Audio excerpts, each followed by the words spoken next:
প্যাসকেলের ওয়েজারের ভিতরে যে প্রবলেমগুলো আছে সেই প্রবলেমগুলো আগে একটু আমরা দেখি। দাঁড়ান, প্যাসকেলের ওয়েজারের ভিতরে যে প্রধান যে সমস্যাটা আছে সেটা হচ্ছে যে পৃথিবীতে ধর্ম কিন্তু একটা না। ধর্ম কিন্তু এরকম না যে মুমিনে যদি সঠিক হয় তাহলে আমরা ফেসে গেছি, আমরা যদি সঠিক হয় তাহলে মুমিনের কোনো লস নাই। বিষয়টা কিন্তু এটা না। প্রথম সমস্যা হচ্ছে প্রবলেম অফ মেনি গডস, মানে বহু ঈশ্বরের সমস্যা বা বহু ধর্মের সমস্যা। এখন যদি এরকম হয় যে দেখেন যে একটা উদাহরণ, এটা সংশয়.com থেকে একটা লেখা, যে মনে করেন 4200টা ভুয়া কোম্পানি আছে, যে কোম্পানিগুলা কেউই তাদের পক্ষে কোনো প্রমাণ দিতেছে না। তারা বলতেছে প্রত্যেকে একটা করে অফার দিতেছে। সেই কোম্পানিটার নাম ধরে নিয়ে আমরা উল্টাপাল্টা 24.com, এই কোম্পানি একটা অফার দিচ্ছে যে আমাদেরকে প্রতি মাসে 1000 টাকা করে দিতে হবে এবং 10 বছর পরে আমরা একটা 100 তলা বিলাসবহুল বাড়ি উপহার পাবো, এরকমের একটা অফার দিচ্ছে। এখন কলিমুদ্দিন আয়সা আমার বলতেছে যে ভাই আমি তো একটা কোম্পানিতে টাকা দেওয়া শুরু করে দিছি, আপনিও টাকা দেন। আমি বললাম যে না ভাই, আমি তো ওই কোম্পানির তো কোনো রেজিস্ট্রেশন নাই, মানে সরকারি রেজিস্ট্রেশন নাই, কোনো মানে প্রমাণ নাই। তারা যে বাড়ি দিবে সেই বাড়িটা কোন জায়গায় বানাইতেছে, সেই বাড়ির মানে এলাকাটা কোন জায়গায়, কোন কি, সেই বাড়ির কোনো ছবি টবি, কোনো ভিডিও বা সেখানে কি আমি যদি দেখে আসতে পারি সেই বাড়িটা, যে বাড়িটা দিবে, এরকম কিছুই কি দিচ্ছে তারা? তারা বলতেছে না, এগুলা কিছুই দিতেছে না। তখন আমি তাদেরকে বললাম যে তাহলে তো ভাই আমি এই এই বাড়ির যে ইয়াটা সেটা আমি নিব না, এই অফারটা আমি নিব না, এই অফারটা আমি একসেপ্ট করব না।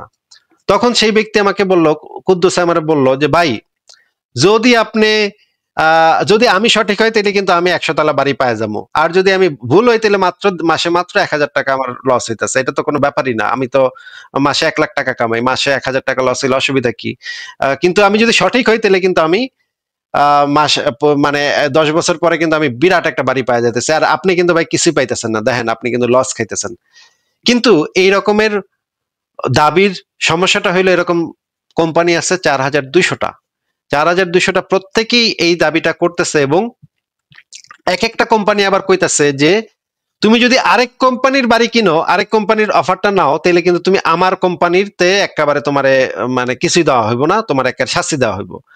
তার মানে আমি যেটা বুঝাইতে যাচ্ছি যে এইখানে যে প্রবলেমটা তৈরি হচ্ছে যে যদি আমি অন্য কোনো ধর্মে সাবস্ক্রাইব করি, মনে করেন আমি যীশু খ্রিস্টের ধর্মে সাবস্ক্রাইব করলাম এবং ভাবলাম যে নাস্তিকে তো মরার পরে ফাইসে যেতে পারে, আর আমি তো মরার পরে জান্নাতে চলে যাব, এটা যদি একজন যীশু খ্রিস্টের অনুসারী ভাবে, যীশু খ্রিস্টের অনুসারীর কাছে কিন্তু আবার আল্লাহ যদি সেখানে সত্য হয় তাহলে কিন্তু যীশু খ্রিস্টের অনুসারী কিন্তু আবার ফাইসা যাবে সেখানে, কারণ আল্লাহ শিরক পছন্দ করে না। ইসলামের ভিতর একটা মৌলিক বিষয় হচ্ছে যে শিরক আল্লাহ কখনো পছন্দ করে না। এই আল্লাহরা কিন্তু বা ঈশ্বরেরা কিন্তু প্রচন্ড জেলাস গডস, তারা সবাই কিন্তু জেলাস, মানে হচ্ছে তারা একজন আরেকজনের দেখতে পারে না, সহ্য করতে পারে না।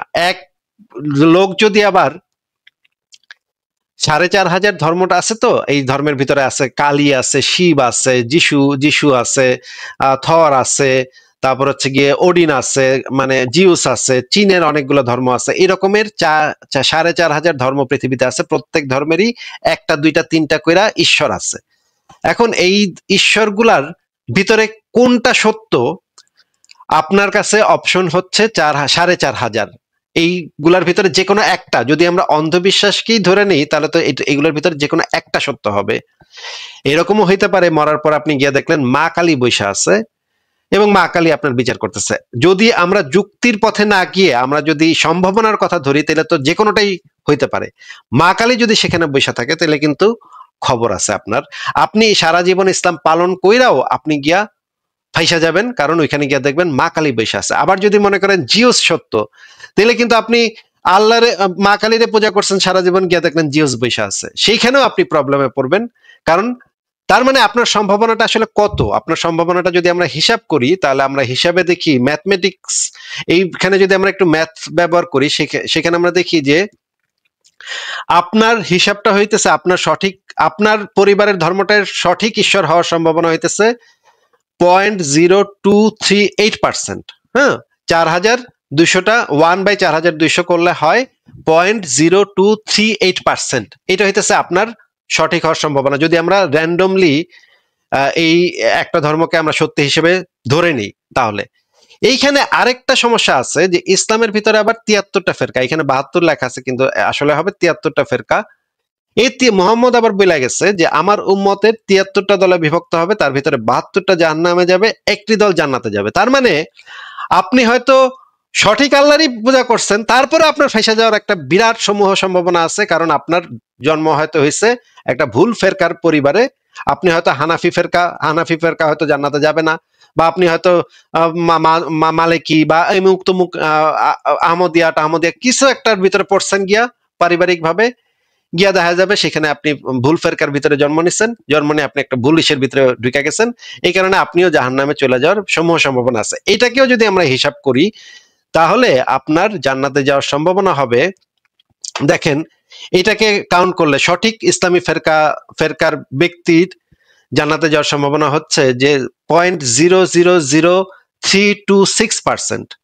মানে আপনার সম্ভাবনা আছে যে যদি আপনি একটা ধর্ম বাইসা নেন, তাহলে আপনার সম্ভাবনা হইতেছে, আপনার জাহান্নামে যাওয়ার সম্ভাবনা হইতেছে 99.9997 ভাগ সম্ভাবনা হইতেছে আপনার জাহান্নামে যাওয়ার, যদি ওই ধর্মের ভিতরে একটা যদি সত্য হয়, ৪,৫০০ বা ৪,২০০টা ধর্মের ভিতরে একটা যদি সত্য হয়, তাহলে আপনার জাহান্নামে যাওয়ার সম্ভাবনাটা এইটা। নাস্তিকতা ভাই, আপনি কি এই সম্ভাবনাটা বুঝতে পারতেছেন? বুঝতে পারছি, কিন্তু আপনি অন্য ধর্ম এর মধ্যে টেনে নিয়ে আসলে তো হবে না, যেহেতু এটা ইসলাম এবং নাস্তিকতার সাথে সরাসরি এই বিষয়টাই যুক্ত করে এসেছে। আর অন্যগুলো যেটা বিষয় সেটা আবার বেকুবের মতো কথা বলতেছে। তাহলে আপনার ধর্মটাই যে সত্য, পৃথিবীতে তো শুধুমাত্র মুসলমান আর নাস্তিক এই দুইটা তো নাই, অন্য ধর্মগুলাও তো আছে, সেই ধর্মগুলার ভিতরে তো গডরা আছে, সেই গডরাও তো সত্য হইতে পারে। তাইলে যদি আমরা সম্ভাবনাটাই ধরি, তাহলে তো শুধুমাত্র সম্ভাবনার ভিতরে আমাদের তো সবগুলা অপশন ধরতে হয়। মনে করেন আপনি লটারিতে ১ কোটি টাকা পাইবেন নাকি ৫০০ টাকা পাইবেন, এই দুইটা তো অপশন না।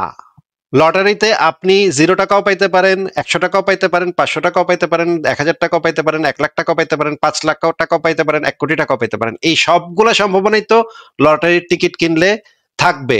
লটারির টিকিট কিনলে তো শুধুমাত্র ১০০ টাকা পাইবেন নাকি ১,০০,০০০ টাকা পাইবেন, এই দুইটা অপশন তো শুধুমাত্র লটারির ভিতরে থাকে না। লটারির ভিতরে তো অনেকগুলো অপশন থাকে, সেই সবগুলো অপশনই তো আপনার দেখতে হবে যে আপনার লটারিতে কোনটা পাওয়ার সম্ভাবনা কত, সেইভাবেই তো হিসাবটা করতে হয় নাকি? এখানে একটু কারেকশন করি, সেটা হচ্ছে কি, আপনি হয়তো জানেন যে ইসলামের বিপরীত বা অপোসাইড নাস্তিক বলেন, নাস্তিকবাদ বলেন বা নাস্তিক বলেন বা অন্য ধর্ম বলেন, সবকিছু কিন্তু এক ক্যাটাগরিতে রাখা হয়। আল্লাহ তাআলা কোরআনে কিন্তু সেভাবে বলা হয়েছে। সবগুলো এক ক্যাটাগরিতে রাখা হয় না, বেকুবের বলদের মতো কথাবার্তা বলেন না। শিরক হচ্ছে ইসলামের সবচেয়ে বড় অপরাধ, এমনকি নাস্তিকতার থেকেও বড় অপরাধ হইতেছে শিরক। আপনি ভাই বলদের মতো ইসলামের কিছুই জানেন না, বলদার মতো কথাবার্তা বলতেছেন, এইগুলো হইতেছে বলদা মার্কা কথা। ইসলামের শিরক হচ্ছে সবচেয়ে বড় অপরাধ, শরিক। নাস্তিকরা শিরক করে না, নাস্তিকরা অবশ্যই নাস্তিক, কিন্তু নাস্তিকরা শিরক করে না, যেটা হচ্ছে আল্লাহর দৃষ্টিতে সবচেয়ে বড় অপরাধ, সেটা কোরআনে বলা আছে। বলদার মতো কথাবার্তা বললে তো হবে না ভাই, এইগুলা হচ্ছে চুনাহাগা বলদার মতো কথাবার্তা। আচ্ছা, আমরা পরের পয়েন্টে যাই। এরপরে আমরা দেখি যে এইখানে প্যাসকেলের ওয়েজারে কি কি লজিক্যাল ফ্যালাসি ব্যবহার করা হয়েছে। এখানে প্রথমে ব্যবহার করা হয়েছে ফলস ডিলেমা ব্যবহার করা হয়েছে, দ্বিতীয় ব্যবহার করা হয়েছে অ্যাপিল টু ফিয়ার, এই মানে ফ্যালাসিটা ব্যবহার করা হয়েছে। ৩ নম্বর হচ্ছে গিয়ে ignoring the possibility of multiple gods, এটা ব্যবহার করা হয়েছে। এবং আরেকটা ফ্যালাসি আছে, pragmatism is not equals to truth, মানে হচ্ছে আপনার প্র্যাগম্যাটিজম মানেই যে সত্য হবে, সে আপনার ব্যবহারিক ভাবে কোনো একটা জিনিস লাভজনক হলেই যে সেটা সত্য হবে, সেটা সব ক্ষেত্রে সত্য না, সেটা মিথ্যাও হইতে পারে। এখন আমরা যদি গাণিতিক সম্ভাবনা এবং সিদ্ধান্ত তত্ত্বের ব্যবহার দেখি, সেখানেও দেখি যে এইখানে আসলে ইনফিনিট একটা লুপের ভিতরে পড়তেছে। আপনি যদি এই র্যান্ডমলি একটা ধর্মে বিশ্বাস করেন, তাহলে সেটা একটা ইনফিনিট লুপের ভিতরে পড়ে যাচ্ছে। এই জিনিসগুলা যদি আমরা হিসাব নিকাশ করি, দেখেন যদি মানে ইলোহিমের যদি সত্য হওয়ার সম্ভাবনা, আল্লাহর সত্য হওয়ার সম্ভাবনা, শিবের সত্য হওয়ার সম্ভাবনা, জিউসের সত্য হওয়ার সম্ভাবনা, একটারও সত্য না হওয়ার সম্ভাবনা, এগুলো সবকিছু যদি আমরা হিসাব করি, তাহলে আমাদের সম্ভাবনাটা এই রকমের আসে। এই জিনিসগুলাও আমাদের আলোচনার ভিতরে আনতে হবে। আচ্ছা, এরপরে ব্যাপার হচ্ছে আরেকটা পয়েন্ট হচ্ছে সত্য কি শুধু লাভজনক হবে, এই জিনিসটা আপনারা বলে লাভ নেই, আপনি এই জিনিসটা বুঝবেন না, এই জন্য এই জিনিসটা বাদ দিলাম। এখন আহ এই জিনিসগুলা আপনার তাহলে এই জিনিসটা কেন ধরে নিতে হবে, এই প্রশ্নটা হচ্ছে যে এই আপনার ধর্মটা যদি যৌক্তিকই হয় তাহলে আপনার কেন ধরে নিতে হবে, এই জিনিসটা আমাদেরকে একটু বোঝান এবার, যে আপনার ধর্মটা যদি যুক্তিসঙ্গত হয় এবং অবজেক্টিভলি আমরা ভেরিফাইও করতে পারি। আপনি একটু আগেই বলছেন যে আপনার ধর্মটা নাকি যুক্তি প্রমাণের উপরে নির্ভরশীল। যদি এটা যুক্তি প্রমাণের উপরে নির্ভরশীল হয় তাহলে আমাদের নাস্তিকদের কথা শোনানোর দরকার কি, এটা তো আমরা শুনবোই না। তাহলে তো আমাদের কাছে অলরেডি এভিডেন্স আছে যে ইসলাম একটা সত্য ধর্ম, নাকি নাস্তিকতা ভাই আপনি কি বলেন, যে অলরেডি একটা এভিডেন্স আছে না? আনমিউট করে বলেন। আসিফ ভাই, আমি কি এই যে প্যাসকেল ওয়াজার সম্পর্কে আমি কি 2-1 মিনিটের মধ্যে কিছু একটা বলতে পারি? হ্যাঁ, ইসলাম তাহলে নাস্তিকতা ভাই সত্য কি মিথ্যা একটু ওয়েট করেন। ফারাজ ভাই আপনি বলেন, তাহলে আপনার যেটা বলার আছে বলেন। আচ্ছা, প্যাসকেল ওয়াজারে ধরেন আপনি যে লজিক্যাল ফ্যালাসি গুলো দেখাইছেন, এটা প্যাসকেল ওয়াজারের সাথে সরাসরি রিলেটেড না হলেও এটা জিনিসগুলো চলে আসে। প্যাসকেল ওয়াজার নিয়ে যারা যুক্তিটা দেয় তাদের সাথে এই লজিক্যাল ফ্যালাসিটা চলে আসে। বাট আমি যেটা মনে করি প্যাসকেল ওয়াজারের সবচেয়ে বড় যে একমাত্র লজিক্যাল ফ্যালাসি আছে সেটা হচ্ছে আপনার ফলস ডিলেমাটা আর কি।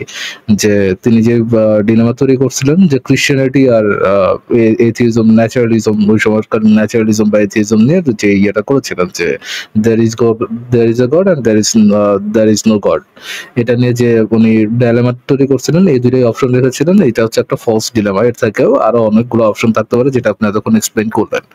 নাও আমি যদি খুব সংক্ষেপে এক্সপ্লেইন করি যে আপনি কিভাবে বুঝবেন যে প্যাসকেল ওয়েজার কোনো অ্যাকচুয়াল আর্গুমেন্টের মধ্যে পড়ে না। দেখেন, প্যাসকেল ওয়েজার হচ্ছে গড আছে, কোন স্রষ্টা আছে, এটা সপক্ষে কোনো যুক্তি না।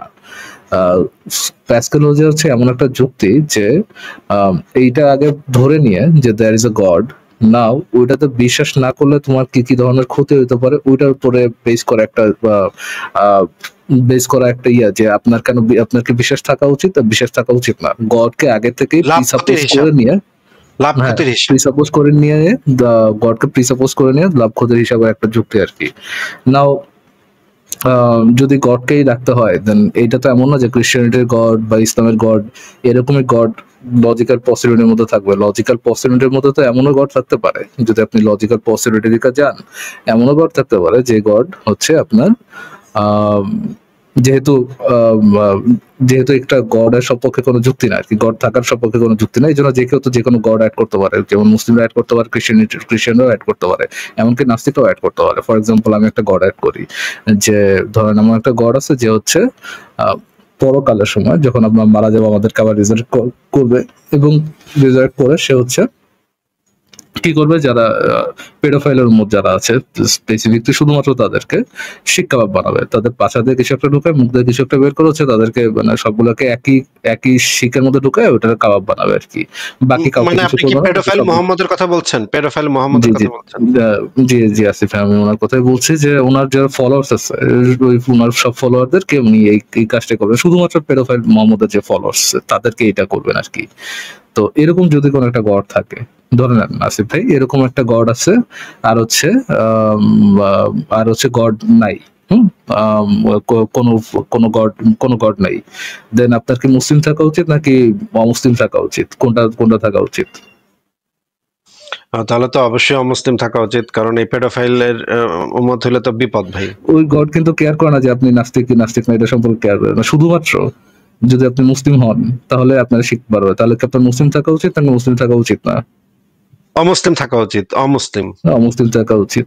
তো দেখেন, এরকম ধরে নিয়ে প্রিসাপোজ করে নিয়ে যে অলরেডি আমি যে জিনিসটা প্রমাণ করতে চাই সেটা প্রিসাপোজ করে নিয়ে তারপরে কি লাভ লোকসান হবে, এই জিনিসটা খুবই শিশুতোষ একটা কথাবার্তা, যে এই শিশুতোষ কথাবার্তা আমার মনে হয় ক্লাস 4-5 এর পোলাপাইনও করতে পারে। বাট এই জিনিসটা জাস্ট একটা থিওলজির অংশ দেখে এবং প্যাসকেল উনি অ্যাকচুয়ালি একজন ভালো বিজ্ঞানী ছিলেন দেখে এই প্যাসকেল ওয়েজারটা এতদিন ধরে চলে আসতেছে। নাইলে প্যাসকেল ওয়েজারের মতো একটা ফালতু লজিক যেটা আপনি প্রমাণ করতে যাবেন সেটাকে প্রিসাপোজ করে নিয়ে দেন লাভ ক্ষতির হিসাব, এর মতো ফালতু লজিক আসলে আমার মতে হইতে পারে না আর কি। জি আসিফ ভাই, থ্যাংক ইউ আমাকে আমার বলার সুযোগ। যুক্তিবিদ্যায় অন্তত এটা ঠাই পাইতে পারে না, যুক্তিবিদ্যার কোনো বইতে এটা অন্তত ঠাইও পাইতে পারে না যে এটা এরকম এত মানে লেম একটা জিনিস, এটা ঠাই পাইতে পারে না। যেটা বাংলাদেশের মানে মানে মুমিনরা যেহেতু ফিলোসফি সম্পর্কে তাদের আইডিয়া কম বা যুক্তিবিদ্যা সম্পর্কে আইডিয়া কম, তারা এখনো মনে করেন ওই যে ওই প্রাচীন আমলের শিকি এগুলা নিয়ে বসে আছে। ঠিক আছে, নাস্তিকতা ওনাকে আমি জিজ্ঞেস করেছিলাম যে যেহেতু ইসলাম একটা প্রমাণ দিয়ে ধর্ম, যে প্রমাণ করে, ইসলাম নাকি প্রমাণ করে, তো আমরা এইবার একটু প্রথমে আমরা একটু ইমানের সংজ্ঞাটা আগে একটু দেখে নেই, তারপর আপনার কাছে আসতেছি, আপনার কথা আমরা শুনবো, কিন্তু ইমানের সংজ্ঞাটা প্রথমে আমরা একটু জেনে নেই যে ইমান কাকে বলে, সেই জিনিসটা আমরা একটু দেখে নিই। হ্যাঁ, দাঁড়ান, প্রথমে আমরা ইমানের সংজ্ঞাটা আমরা একটু পড়বো, তারপরে আপনি পড়েন নাস্তিকতা, আপনি নিজেই পড়েন, পড়ে তারপর আপনি আমাদেরকে ইমানের সংজ্ঞাটা আমাদেরকে বুঝাই দিয়েন এখানে কি বলা আছে। এইটা হচ্ছে প্রথমে আমরা দেখি ইমান কাকে বলে। ইমান হচ্ছে ইমান শব্দটার অর্থ, আচ্ছা নাস্তিকতা ভাই আপনি এটা একটু আমাদেরকে পড়া শোনান তো, এখানে কি লেখা আছে। হ্যাঁ, ইমান শব্দ অর্থ তো সবাই জানে, স্বীকার করা, স্বীকৃতি দেওয়া, বিশ্বাস করা। হ্যাঁ, ইসলাম ধর্মের ইমানের অর্থ হচ্ছে কোনো প্রকার প্রমাণ ছাড়াই নিজের সমস্ত কিছু নিঃসন্দেহে মেনে নেওয়া এবং দৃঢ়ভাবে বিশ্বাস করা। এটা মৌলিক একটা বিষয়, কিন্তু যারা মনে করেন প্রমাণ চায় তখন মনে করেন ইসলাম কোরআনে বিভিন্ন জায়গায় প্রমাণ। একটু ওয়েট, এই যে এই জিনিসগুলা, যে একক স্রষ্টা হিসেবে আল্লাহকে বিশ্বাস করা, আল্লাহর ফেরেশতাদেরকে বিশ্বাস করা, আসমানি কিতাব সমূহে বিশ্বাস করা, নবী রাসূলগণের প্রতি বিশ্বাস, মানে কি আসিফ ভাই, আর তো যাওয়া দরকার নেই আসলে। মানে কিতাবে বিশ্বাস করা, মানে কিতাবে যা যা আছে এগুলো বিশ্বাস করা কি ইমানের অংশ নাস্তিকতা ভাইয়া? আসমানি কিতাব শুধু তো কোরআন না, আসমানি পিছনে যত কিতাব আসছে, তো আমি তো অনেক কিতাব আসছে, তাহলে জাবির ইনজিল আর অনেক কিতাব। কোরআনে বিশ্বাস করা কি ইমানের অংশ? হ্যাঁ অবশ্যই, কোরআনে বিশ্বাস করা ইমানের অংশ। ইমান কি আমরা কি ইমান একটু আগে দেখলাম যে প্রমাণ, কোন ধরনের প্রমাণ ছাড়া এটাকে সত্য বলে মেনে নেওয়া। হ্যাঁ, প্রমাণ ছাড়া মেনে নেওয়া প্রথম পিরামিডই ইমান, প্রথম পিরামিডই ইমান। মনে করেন যে যারা মানতে চায় না, মনে করেন তাদের ক্ষেত্রে আল্লাহ তাআলা কিছু উপমা কোরআনে হাদিসে দেওয়া হয়েছে। নাস্তিকতা ভাইয়া, ওরা শোনা, তোমার এক্সপ্লেনেশন দরকার নাই, চিল। আমি বলতেছি যদি এরকমটা হয় ইমানের সংজ্ঞা যে কোনো ধরনের প্রমাণ ছাড়াই এটাকে সত্য বলে মেনে নেওয়া হচ্ছে গিয়ে ইমান, আর কোরআন যদি ইমানের অংশ হয়, আর কোন যদি ধরেন চুনাহাগা যদি এসে আমাকে বলে যে ভাই কোরআন আপনাদের যুক্তি তথ্য প্রমাণ দিয়ে বিশ্বাস করতে হবে, তাইলে ভাই কার কথা সত্য? ইমামদের কথা সত্য না ওই চুনাহাগাদের কথা? ওই চুনাহাগার কথা সত্য? কার কথা সত্য হইলো? না, এখানে আপনাদের দুইজনের ভুল আছে। কার কথা সত্য? শুধু যুক্তি দ্বারা বিশ্বাস করা যাবে না ইসলামকে, শুধুমাত্র যুক্তি দ্বারা কোথাও বিশ্বাস করার কথা বলা হয়নি। এই কথাটা একটু পড়েন তো, কোন প্রকার প্রমাণ ছাড়াই নিচের সমস্ত কিছু নিঃসন্দেহে মেনে নেয়াই হচ্ছে ইসলামের দৃষ্টিতে ঈমান নাকি? কোন প্রকার প্রমাণ কি চাওয়া যাবে? একটু ক্লিয়ার করে দেয় আসিফ ভাই, দর্শকদের জন্য ক্লিয়ার করে দেয়। আমি যে নাস্তিকতার ভাইয়ের সাথে যে কথা বললাম, নাস্তিকতার ভাই জিজ্ঞেস করেছি যে ঈমান মানে কি এরকম প্রমাণ ছাড়াই একটু। হ্যাঁ,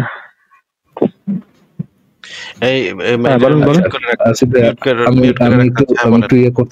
একটু বলি যে আমি নাস্তিকতা ভাইকে জিজ্ঞেস করেছিলাম যে আপনি কি এইটার সাথে একমত যে ঈমান মানে হচ্ছে এমন কোনো কিছু যেটাতে আপনার প্রমাণ ছাড়াই বিশ্বাস করে নিতে হবে? উনি বলেছিলেন হ্যাঁ, ঈমান মানে এমন কোনো কিছু যেটাতে প্রমাণ ছাড়াই বিশ্বাস করে নিতে হবে। আমি জিজ্ঞেস করেছি কোরআনে বিশ্বাস করা কি ঈমানের অংশ? উনি বলছে হ্যাঁ, কোরআনে বিশ্বাস করা ঈমানের অংশ। কোরআনে বিশ্বাস করা যদি ঈমানের অংশ হয়, কোরআনে এইভাবে যদি বিশ্বাস করতে হয়, কোনো ধরনের প্রমাণ ছাড়া এটাকে সত্য বলে মেনে নিতে হয়, আর যদি কোনো চুনাহাগা, যেমন নাস্তিকতা নয় যে চুনাহাগা ভাইটা যুক্ত হয়েছে, কোনো চুনাহাগা এসে যদি বলে আমাকে যে কোরআন অন্ধবিশ্বাস করতে হবে না, কোরআন হচ্ছে আপনার বিজ্ঞান, লজিক আর কিছু গায়েব, এই তিনটার সংমিশ্রণে হচ্ছে কি আপনার কোরআন, এরকম কথা যদি কেউ বলে, তার কথার মধ্যে এই দুজন এই দুজনের কথা মতো, চুনাহাকার কথা আর আলেমদের কথা, এই দুই কথার মধ্যে কার কথাটা সঠিক?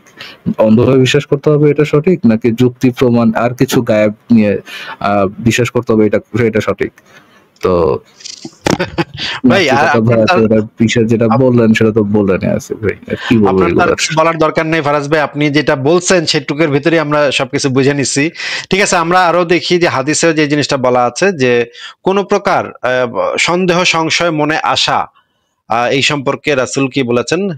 একজন বলেছেন, আমাদের মধ্যে কেউ তার মনে কোনো সময় কিছু কথা সংশয় অনুভব করে যে মুখে ব্যক্ত করা গুরুতর অপরাধ মনে করে। এই যে কোরআন নিয়ে ইসলাম নিয়ে সংশয় আসছিল, মোহাম্মদ বলছে যে হ্যাঁ, তিনি বলেন এটাই স্বচ্ছ ঈমান। মানে স্বচ্ছ ঈমান মানে হচ্ছে যে এইগুলা মুখে আনা যাবে না, এই যে যদি কোনো সংশয় আসে, সন্দেহ আসে, সেগুলা মুখে আনা যাবে না এবং এগুলাকে চাপায় রাখতে হবে, দমায় রাখতে হবে। এটাই হচ্ছে স্বচ্ছ ঈমান, এই জিনিসটাই বলা আছে তাফসিরে জালালাইনে। এবার আমরা দেখি যে ঈমানের সংজ্ঞা হিসেবে কি বলা আছে। ইয়া ভাই, আপনি আমাদেরকে একটু তাফসিরে জালালাইন থেকে একটু পড়ে শোনান তো যে এখানে ঈমানের সংজ্ঞাটা কি বলা আছে। মারিফুল কোরআন মুফতি শফি ওসমানীর গ্রন্থ থেকে তাফসিরে জালালাইনে এই সংজ্ঞাটা দেয়া হয়েছে। এই যে এই অংশটুকু একটু পড়েন তো, যে লাল কালিতে জোরে জোরে পড়েন। নাস্তিকতা জোরে জোরে পড়েন। ঈমান এবং একটুখানি সমস্যা, একটুখানি জুম করে বড় করেন, মানে আমার একটু দেখতে সমস্যা হচ্ছে। এই মোবাইলে দেখছো তো? আচ্ছা ঠিক আছে, এখন কি বড় হয়েছে?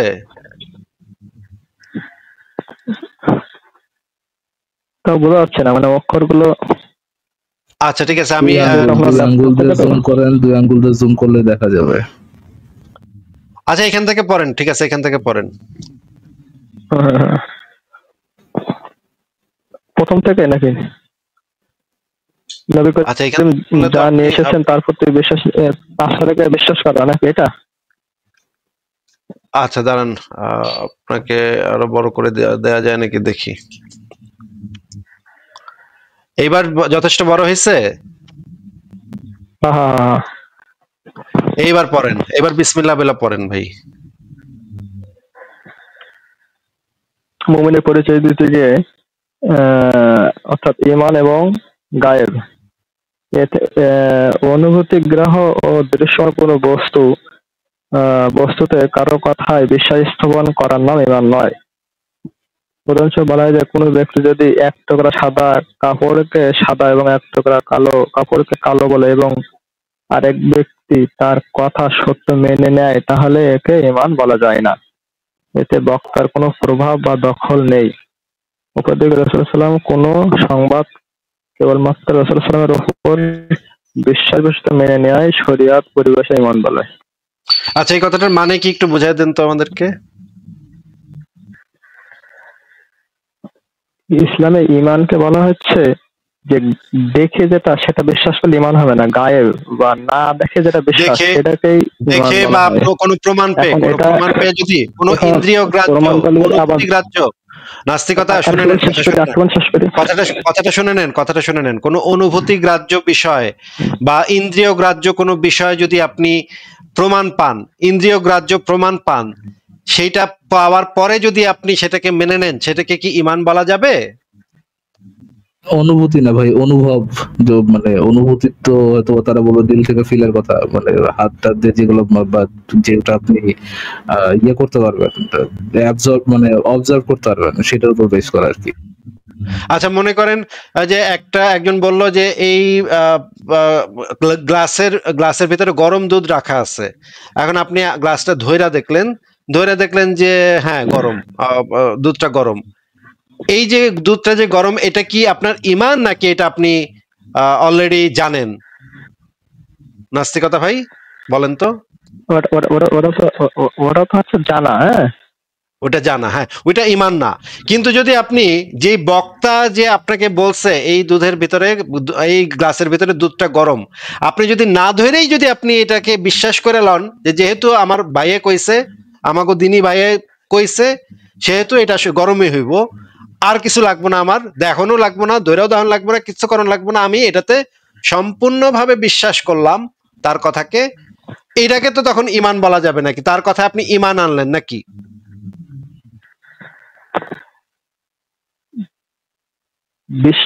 মানে সেটা না দেখে সে কেউ যদি বলে এখানে, কোনো প্রমাণ সেটা আপনি তো পান ইমান। নাই? ওই দুধটা গরম নাকি ঠান্ডা কোনো প্রমাণ আপনার কাছে নাই, আপনি ধরেও দেখেন নাই, কোনো ইন্দ্রিয় গ্রাহ্য বা অনুভব করেন নাই, বা কোনো ধরনের কোনো প্রমাণ পান নাই, কোনো ধরনের কোনো যুক্তি নাই, জাস্ট ওই ব্যক্তির কথাতে, ব্যক্তি যেহেতু আপনাকে সংবাদটা দিয়েছে সেই ব্যক্তির উপরে বিশ্বাসবশত আপনি তার কথাটা মেনে নিছেন, তার কথাটা একদম বিশ্বাস করছেন অন্তর থেকে, এইটাকেই তো ইমান বলা হয় নাকি? হ্যাঁ, মৌলিক এটা ইমান, মানে মৌলিক ইমান। মৌলিক আবার অমৌলিক ইমান, আমি মৌলিক অমৌলিক আবার মৌলিক অমৌলিক কেন আবার ইমান বললাম? আছে নাকি? হ্যাঁ, মানে মৌলিক আর অমৌলিক কেন কেন বললাম? তাহলে এটা যে দলিলটা শুধু দেখান যে শুনলেই এটাকে, বিশ্বাস করলে না, এটার দলিলটা দেখান, কথা এটার বিশ্বাস দলিলটা করলে দেখান, না। এটার দলিলটা দেখান না, যে এটার এটাকে দলিল মৌলিক, হচ্ছে, এটাকে মৌলিক ইমান বলে, আর অমৌলিক ইমানও যে একটা জিনিস আছে সেটার দলিলটা দেখান। এটার দলিল হচ্ছে আপনার ইসলামে যে কোর কথা, না না, বইয়ের নাম কথাকে বলেন, বিশ্বাস বইয়ের করতে নাম নিষেধ বলেন, করা হয়েছে।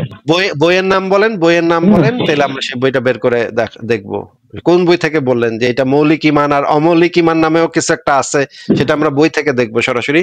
আপনার কাছে কি কোনো রেফারেন্স আছে ভাই? না, সব রেফারেন্স হয় না, কিছু কিছু তো ব্যাখ্যা না না, থেকে সবকিছু বেরিয়ে আসে, রেফারেন্স বুঝছেন? হয় নাকি হয় না সেটা আপনাকে জিজ্ঞেস করিনি। এই যে কথাটা আপনি বলেছেন, এটা মৌলিক ইমান আর এটা যৌগিক ইমান বা এটা অমৌলিক ইমান, এরকমের কোন ক্যাটাগরি আছে ইমানের? এটার কি কোনো দলিল এই মুহূর্তে আপনার কাছে আছে নাকি সেটা বলেন। না, মানে এই আপনাদের প্রশ্ন তাহলে না পিছনে থাকলে যে এই আপনার দলিল আরেকটা আপনার কাছে নাই, আচ্ছা মিউট করে রাখতেছি, যেই দলিল আপনার কাছে নাই সেই কথাটা বললেন না ভাই, যেটা শুধুমাত্র দলিল আপনার কাছে আছে শুধুমাত্র সেটা বললেন, আমরা যেটা বলি সেটা দলিল দেখায় বলি। আচ্ছা এবার আমরা পরের পেজটা পড়বো, পরের পেজে কি বলা আছে। এইখানে যেটা বোঝা যাচ্ছে যে অপরদিকে রাসূলের কোনো সংবাদ কেবলমাত্র রাসূলের উপর বিশ্বাসবশত মেনে নেয়া কি শরীয়তের পরিভাষায় ঈমান বলে। এটা মারেফুল কোরআনে লেখা আছে। মুফতি শফি ওসমানী, পাকিস্তানের সবচেয়ে বিখ্যাত আলেম, আল্লামা তকি ওসমানীর পিতা মুফতি শফি ওসমানী, সারা পৃথিবীর মানুষ তারে চেনে। বিন বাজ যার ছাত্র ছিল সেই মুফতি শফি ওসমানী এই কথাটা তার মারেফুল কোরআনে বলে গেছেন। বিন বাজের মতো আলেম যেই মুফতি শফি আচ্ছা, ওসমানীর এখানে ছাত্র ছিল, আপনাকে তাহলে কারেকশন করি। কথার মাঝখানে কথা আচ্ছা বলেন স্যার, না। কারেকশন আপনি যদি করতে চান তাহলে দলিল সহ করবেন। আমি আপনাকে আপাতত দলিল দেখাচ্ছি।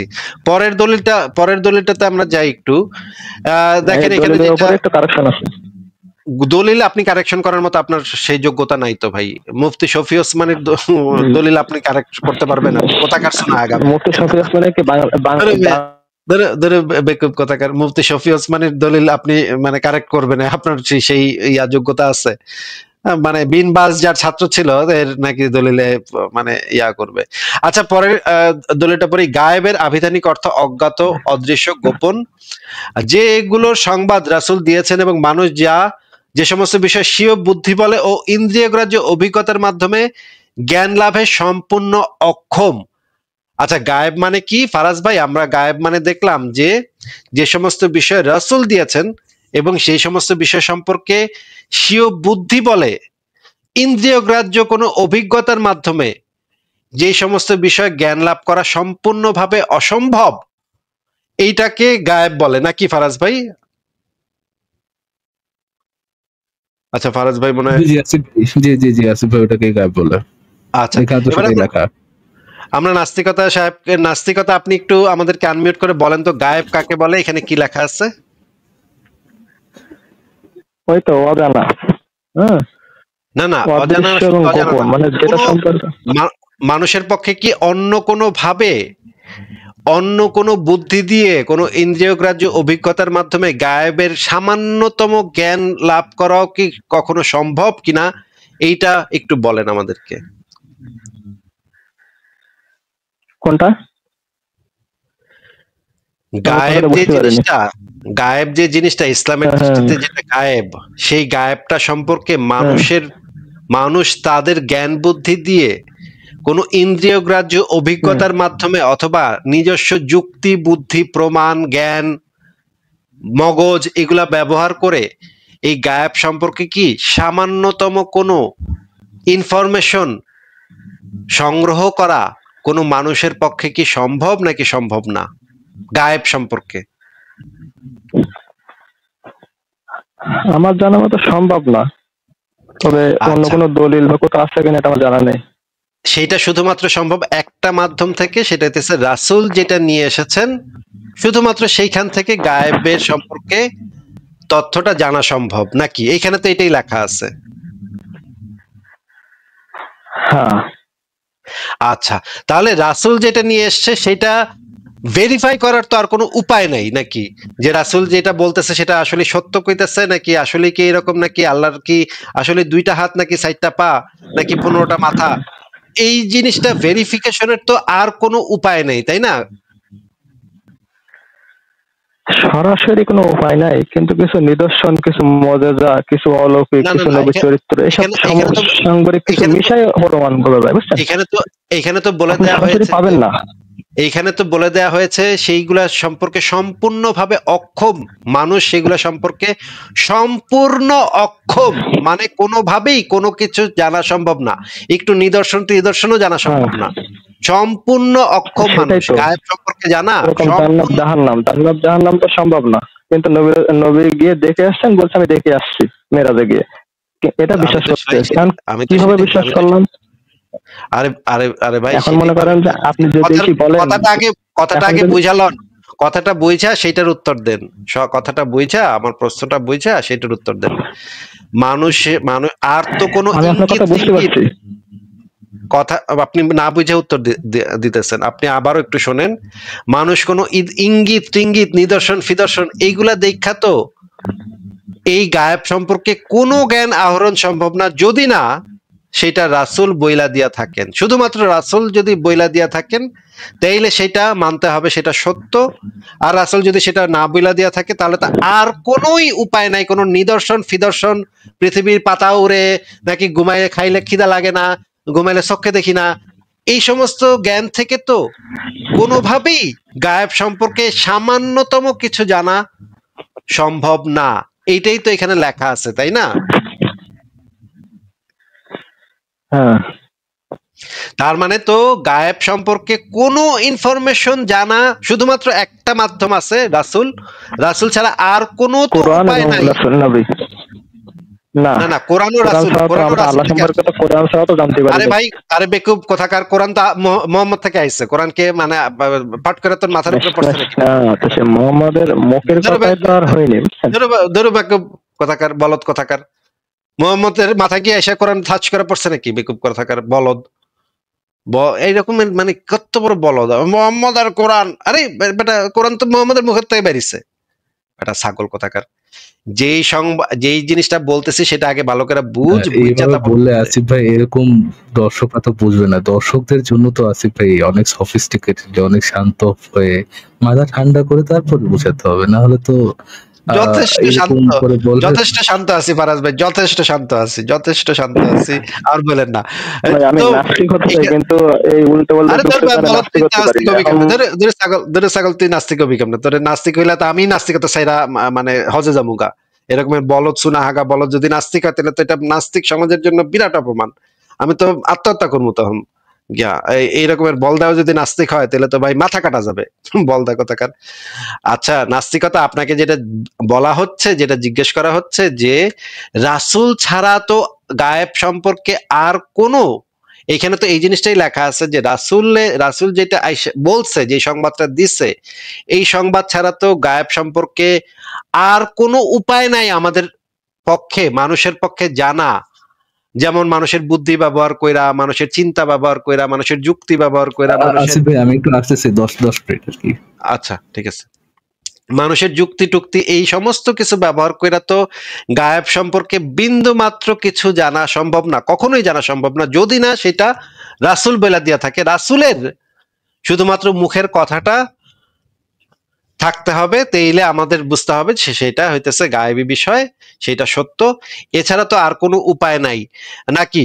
আর কোনো যুক্তি, আর কোনো প্রমাণ কি সম্ভব? আপনি এটা বলেন এবার। আমি একটা কথা বলি, সেটা হচ্ছে কোরআনে আছে, কোরআনে আর একটা কোনো কথা মনে না, করতেছে আচ্ছা না। আবার মিউট করে দিলাম। আপনাকে যেই দলিলটা দেখানো হচ্ছে শেষ সেইখানে করে যেই আপনি জিনিসটা শেষ না বলা করলে আছে, না আপনি না না, আর কোনো কথা বলা যাবে না। এখানে যেই জিনিসটা বলা আছে, আপনার মানে টেন্ডেন্সি আমরা দেখছি যে আপনি বারবার প্রসঙ্গ পরিবর্তন করার চেষ্টা করতেছেন। কোরআনে কি বলা আছে না না আছে সেটা তো পরের বিষয়। আগে তো রাসূল শুধুমাত্র এই যে সংবাদটা দিয়েছে সেটাকে সম্পূর্ণভাবে বিশ্বাস করাটাই হইতেছে ইসলামে ইমান। এই ইমানের সংজ্ঞাটা আগে আমাদের জানতে হবে, আর এরপরে কোরআনে কি বলা আছে সেটা তো আমরা পরে দেখব। কোরআন তো মোহাম্মদের মুখ দিয়া বাইরেছে, ওইটার ভিতরে কি কি আছে না না আছে সেটা তো সেকেন্ডারি বিষয়।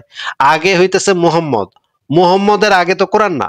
কোরআন তো আগে মোহাম্মদ আগে আইসা নাজিল হয় নাই, তারপরে মোহাম্মদ আয়া কইছে যে এটা এটা কোরআন। এটা তো না, আগে মোহাম্মদের উপরে কোরআন নাজিল হইছে, এরপরে মোহাম্মদ একটা একটা করে কইছে, তখন আমরা জানতে পারছি যে এটা এটা আল্লাহর বাণী, আল্লাহ এটা পাঠাইছে।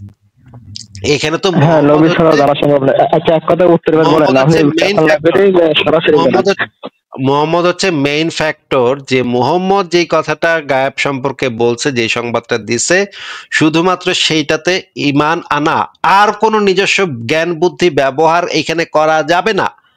আমি যেটা বলতে চাচ্ছি, গায়েব সম্পর্কে আর কোনো, মনে করেন পাতা উড়তাছে, পাতার রং সবুজ, এটা দেখে আপনি ভাবলেন যে ও তাহলে তো নিশ্চয়ই গায়েবী আল্লাহ আছে, তাহলে তো এইটা তো গায়েব, এটা তো আপনার ঈমান হইল না। তাহলে তো আপনি পাতাটা দেখা আপনি ঈমান আনছেন, মানে একটা ইন্দ্রিয় গ্রাহ্য জিনিস দেখা ঈমান আনছেন, এটাকে তো ঈমানই বলা হয় না। কারণ উপরে আমরা দেখলাম যে অপরদিকে রাসূলের কোন সংবাদ কেবলমাত্র রাসূলের উপর বিশ্বাসবশত মেনে নেওয়াকেই শরীয়তের পরিভাষায় ঈমান বলে।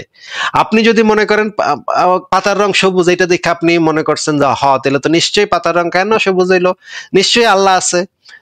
এইভাবে যদি আপনি ঈমানে না থাকেন তাহলে তো আপনারটা ঈমানই হয় নাই। তাই আপনি তো কোনো ইন্দ্রিয় গ্রাহ্য জিনিস দেখা আপনি আপনার স্বীয় ইন্দ্রিয় গ্রাহ্য অভিজ্ঞতার মাধ্যমে যদি আপনি ইসলামে বিশ্বাস করেন, তাহলে তো এটা ঈমানই না। ঈমানটা হইতে হবে শুধুমাত্র রাসূল বলছে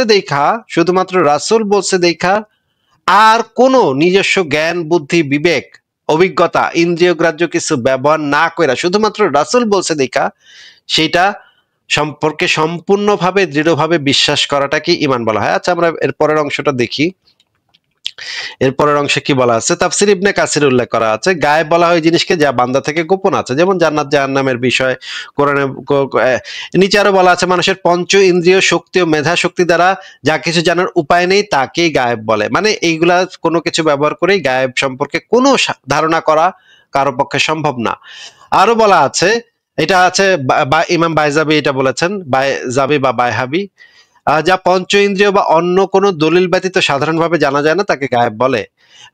আর যা কোনো ইন্দ্রিয় বা দলিল দ্বারা জানা যায় তা গায়েব নয়। মানে যদি ইন্দ্রিয় বা দলিল দ্বারা জানা যায় সেটাকে গায়েব বলা হয় না। ওই জিনিসকে গায়েব বলা হয় যার উপর কোনো দলিল বিদ্যমান নেই, কোনো মাখলুক এ বিষয়ে অবগত নয়। এখানে দলিল বলতে সেকেন্ডারি দলিল বোঝানো হচ্ছে, ইসলামের মোহাম্মদের দলিল বোঝানো হচ্ছে না। মোহাম্মদের দলিল থাকলে সেটা গায়েব হবে। এরপরে কোন সূত্র বা দলিল ও প্রমাণ নিদর্শনের মাধ্যমে, এই যে দেখেন, নিদর্শনের মাধ্যমে জানা গেলে তার গায়েব থাকে না, কারণ আল্লাহ তাআলা নিজ ওহির মাধ্যমে হুজুরকে গায়েবের খবর জানিয়েছেন। দেখেন এখানে পরিষ্কার বলে দেওয়া হচ্ছে, নিদর্শনের মাধ্যমে যদি আপনি গায়েবকে বিশ্বাস করেন তাহলে তো সেটার গায়েবই থাকলো না, সেটা তো নিদর্শন আছে এটার, তাহলে তো আর এটা গায়েব হইল না। আচ্ছা, এবার আমরা ইমাম নববীর শরহে মুসলিম এই গ্রন্থটা থেকে পড়বো। ইমাম নববীর লিখিত শরহে মুসলিম প্রয়োজনীয় ব্যাখ্যা সহ বঙ্গ অনুবাদ, দ্বিতীয় খণ্ড, পৃষ্ঠা নাম্বার 48। এইখানে একটা জিনিস বলা আছে, এখানে আমরা একটু পড়বো। এই জায়গাটাতে কি বলা আছে, ইমানের ভিত্তি দলিলের ওপর নহে। এই জিনিসটা আপনি আমাদেরকে একটু পড়ে শোনান তো, নাস্তিকতা আপনি একটু পড়েন তো, এখানে কি লেখা আছে।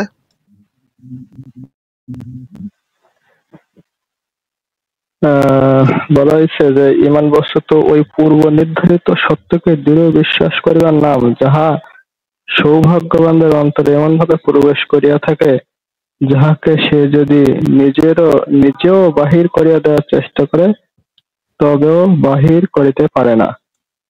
আচ্ছা, খুব ভালো পড়ছেন। এবার আমরা এই অংশটুকু একটু ভালো করে পড়তে হবে এবং বুঝা বুঝা পড়তে হবে। একটু পড়েন ভাই এই অংশটা, আবার বুঝাই দিয়েন। হ্যাঁ, পয়রা পয়রা বুঝাই দেন কি বলা আছে এখানে। কোন বাতিল ফিরকা যেমন মুতাজিলা, কতক মুতাকাল্লিমিন বলেন যে দলিল প্রমাণের আলোকে তাওহীদ রিসালাত ঈমান লাভ করা ওয়াজিব। আচ্ছা আচ্ছা, এরা কারা? এই যারা এটা বলে তারা তো বাতিল ফেরকা নাকি? যারা বলে যে দলিল প্রমাণের আলোকে ঈমান লাভ করা ওয়াজিব, এটা তো বাতিল ফেরকা নাকি? সেটা তো ওখানে লেখা দেখতেছি যে বাতিল ফিরকা।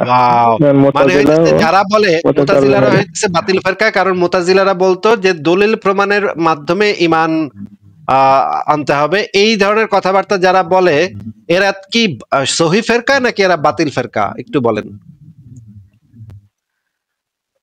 না, যেগুলো তো দলিল প্রমাণ নেই সেগুলো দলিল প্রমাণ দিয়ে বিশ্বাস করতে হবে, অবশ্যই তো বাতিল হবে। সেটা জিজ্ঞেস করা হয়নি তো, আপনাকে জিজ্ঞেস করা হয়েছে যে দলিল প্রমাণের আলোকে যদি আপনি কোনো কিছুতে ঈমান আনেন, সেটা সেই মতবাদ যারা ধারণ করতো যে দলিল প্রমাণের আলোকে ঈমান লাভ করা ওয়াজিব, এই ফেরকাটা কি সঠিক ফেরকা নাকি বাতিল ফেরকা? দলিল প্রমাণের ভিত্তিতে ঈমান সবগুলো না, ওখানে বলা হয় সেটা তাওহীদ রিসালাত, মানে যেগুলো গায়েব সেইগুলোর উপরে দলিল প্রমাণ সেই বিশ্বাস করাকে বলা হয়। আমরা ওইগুলো নিয়ে কথা বলতেছি, আমরা ওই জিনিসগুলো নিয়ে কথা বলতেছি। ওই জিনিসগুলোর উপরে তাওহীদ রিসালাতের উপরে ঈমান লাভ করাটা এই দলিল প্রমাণের আলোকে, এটা কি মানে সহি ফেরকা নাকি বাতিল ফেরকা? এটা বাতিল ফেরকা। আচ্ছা, আপনি তো বাতিল ফেরকার অন্তর্ভুক্ত না, আপনি তো মুতাজিলা না, তাই না? আপনি কি মুতাজিলা? না, তাহলে আপনি তো বাতিল ফেরকার অন্তর্ভুক্ত না, আপনি তো সহি ফেরকার অন্তর্ভুক্ত নাকি? আহলে সুন্নাত ওয়াল জামাতের অন্তর্ভুক্ত নাকি আপনি? ও মাশাআল্লাহ মাশাআল্লাহ। তাহলে তো আপনি তো দলিল প্রমাণের আলোকে তাওহীদ ও রিসালাতে ঈমান লাভ করেন নাই নাকি? না, যেগুলো গায়েব সেগুলো তো সম্ভব না। আপনারা আবারও জিজ্ঞেস করতেছি, আপনি কি দলিল প্রমাণের আলোকে তাওহীদ রিসালাতে ঈমান লাভ করছেন নাকি করেন নাই?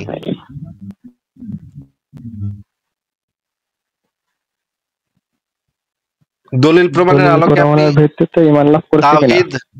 তাওহীদ মানে হচ্ছে আল্লাহ যে এক, এটা কি আপনি দলিল প্রমাণের আলোকে এইটা ঈমান আনছেন, নাকি আপনি গায়েব এই তাওহীদ যে আল্লাহ যে এক, এটা তো তাওহীদের অংশ, এটা তো তাওহীদের অংশ, আল্লাহ যে এক এটা তো তাওহীদের অংশ, তাওহীদের দাবি আল্লাহ এক, এই বিষয়টা আপনি কি দলিল প্রমাণের আলোকে বিশ্বাস করছেন নাকি শুধুমাত্র নবী এই কথাটা আপনার কাছে নিয়ে আসছে, এইটাকে আপনি এইটা সম্পর্কে কোনো সন্দেহ সংশয় না করে, এটাকে কোনো যাচাই বাছাই না করে এটা আপনি সম্পূর্ণ অন্ধভাবে বিশ্বাস করছেন?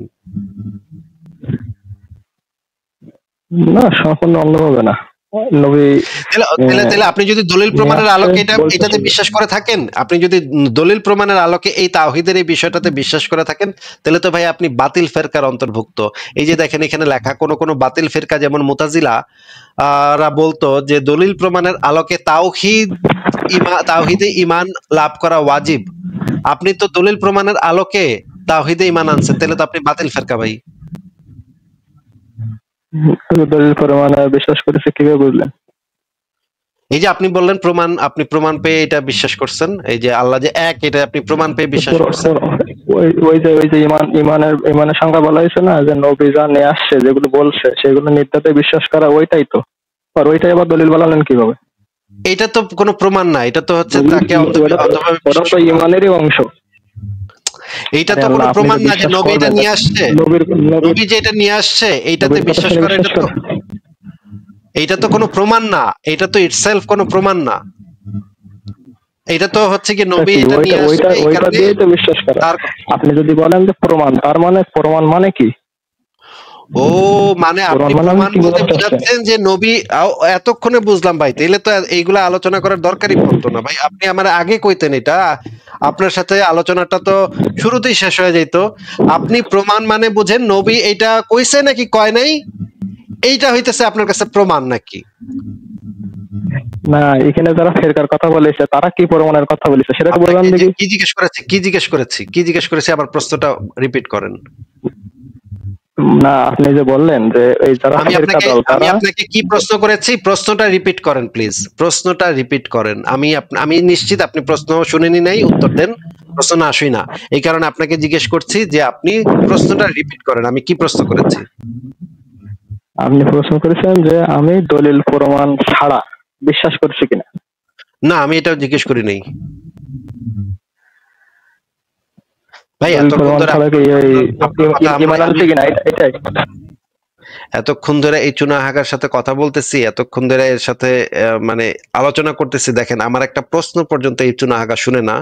প্রশ্ন না শুনে সে না না না না না না বলা শুরু করে দেয়, না না না না না না না না না বলা শুরু করে দেয় একটা কথা। প্রশ্নটা পর্যন্ত শুনে না এই চুনা হাগা। এত বলদের বলদ এইগুলা, এই চুনা হাগা মুমিন গুলা এত বলদের বলদ।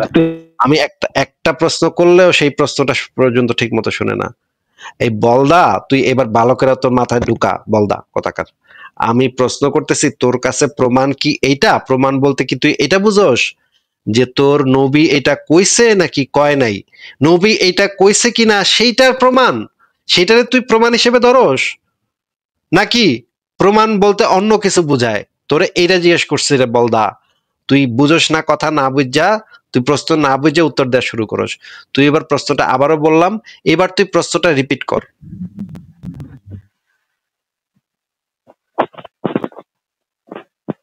নবী যেটা নিয়ে আসছে এইটাই বিশ্বাস করাই প্রমাণ, এটাই বলতে চাচ্ছেন? আরে বলদা, দেখছেন আপনার কথাটা ক্লিয়ার না। আমি বুঝে না, কিছু বুঝে না।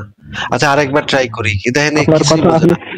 আমি জিজ্ঞেস করছি আপনি প্রমাণ বলতে কি বুঝেন? প্রমাণ বলতে কি আপনি এটা বুঝেন যে নবী এটা আসলে নিয়ে আসছে নাকি নিয়ে আসে নাই, এইটা প্রমাণ, এইটার প্রমাণ, এটা কি আপনি বুঝেন নাকি প্রমাণ বলতে?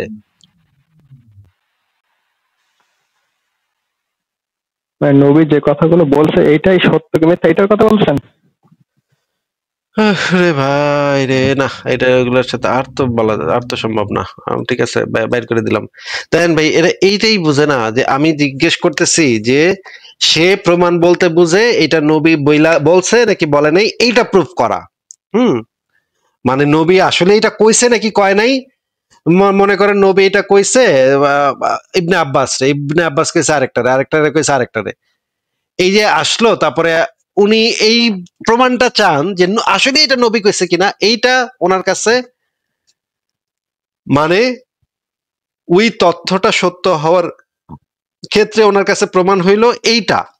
কিন্তু আমাদের কাছে তো এইটা প্রমাণ না। আমার কাছে তো নবী এটা বইলা থাকলেও নবীর কথাটা সত্য নাকি সত্য না সেইটা যাচাই করাটা, তো সেইটার সপক্ষে প্রমাণ থাকাটা তো আমাদের কাছে প্রমাণ। মানে এই বলদায় বুঝি না, কথায় বুঝে না ভাই। কি যে খায় এগুলা, কি খাইয়া যে এগুলা পয়দা হয়, মানে এই মানে আয়োডিন যুক্ত লবণ কেন এগুলার মায়েরা খায় না, এই জিনিসটা বুঝি না ভাই।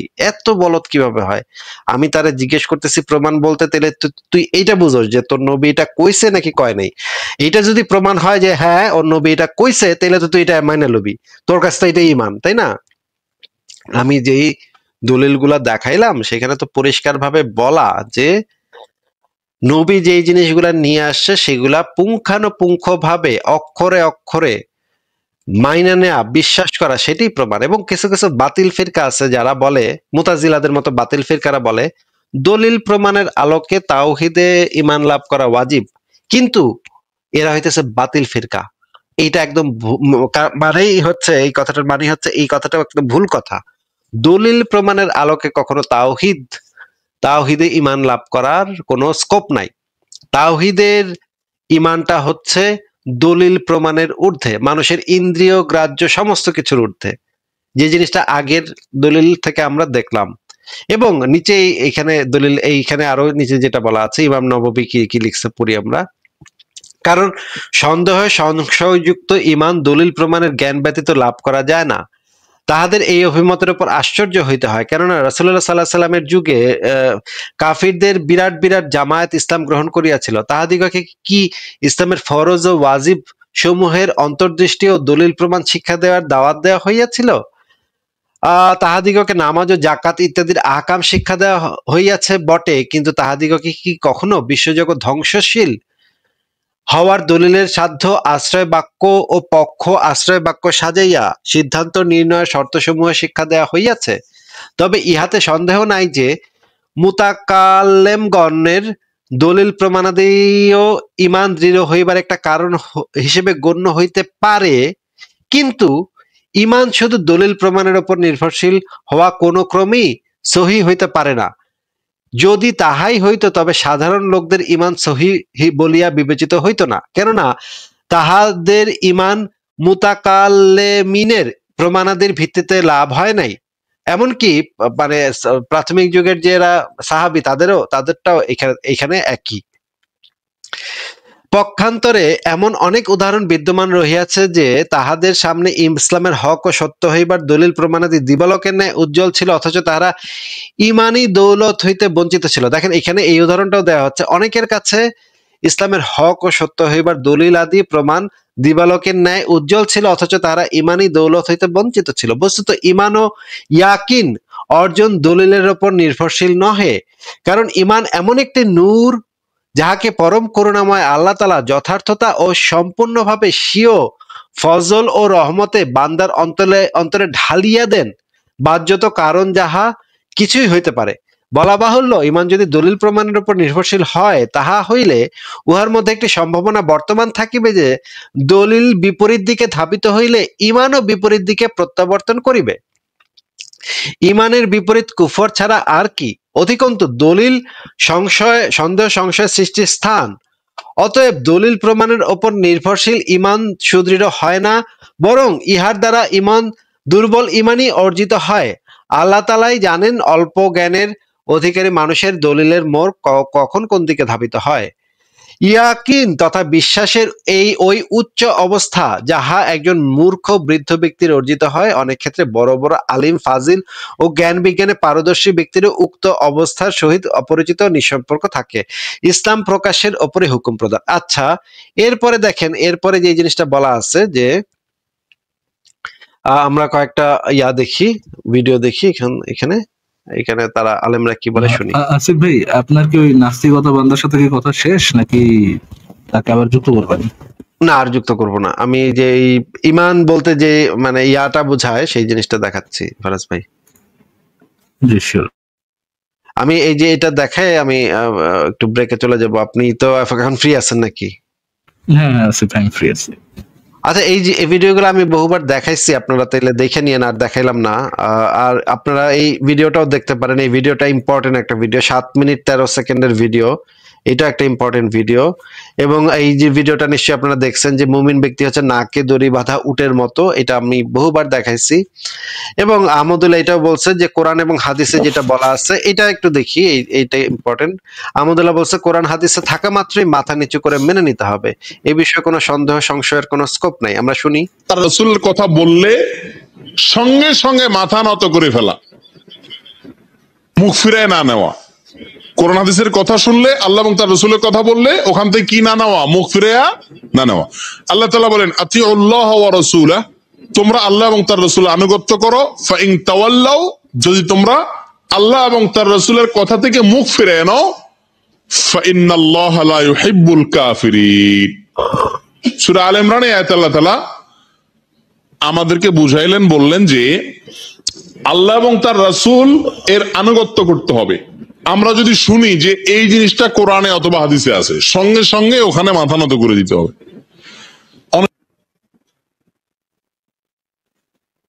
আচ্ছা, আমরা দেখলাম যে সঙ্গে সঙ্গে মাথা নত করে দিতে হবে। এখানে তো কোনো প্রমাণ চাওয়ার কোনো স্কোপ নাই যে এটা প্রমাণ দেন, হ্যাঁ রাসূলে আপনি কি কইলেন এটা প্রমাণ দেন, এরকম তো কোনো স্কোপ ইসলামের নাই যে এটা প্রমাণ পাইলে তারপরে মানতে।